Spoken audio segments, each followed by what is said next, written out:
अमरावती शहर गुन्हे शाखेने उघड्या घरातून चोरी करणाऱ्या रेकॉर्डवरील एका सराईत महिला चोराला 17 नोव्हेंबर 2025 रोजी ताब्यात घेतले आहे। निकिता चव्हाण वय 28 वर्ष, राहणार गोपालनगर मराठा कॉलनी अमरावती यांनी 12 नोव्हेंबर 2025 रोजी राजापेठ पोलीस स्टेशन मध्ये फिर्याद दिली होती। 2 नोव्हेंबर 2025 रोजी फिर्यादीच्या उघड्या घरात अंदाजे 50 वर्षाच्या एका अनोळखी महिलेने प्रवेश करून लोखंडी कपाटातील 9 ग्रॅमची पेंडॉलसह मंगळसूत्र चोरून नेले होते। चोरीची ही घटना सीसीटीव्ही फुटेज मध्ये कैद झाली होती। या प्रकरणी राजापेठ पोलीस स्टेशन मध्ये अपराध क्रमांक 651/2025 कलम 305 BNS अन्वये गुन्हा नोंद करण्यात आला होता। गुन्हे शाखेच्या पथकाने सीसीटीव्ही फुटेज तपासले असता त्यात रेकॉर्डवरील सराईत महिला गुन्हेगार दिसत असल्याचे निष्पन्न झाले।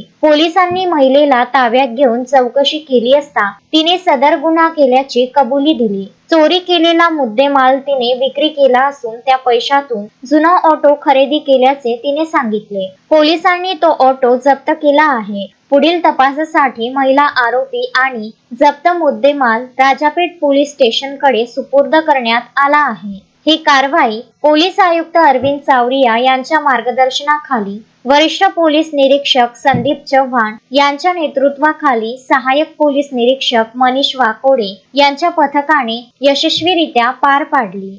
शोएब खान, विदर्भ न्यूज, अमरावती।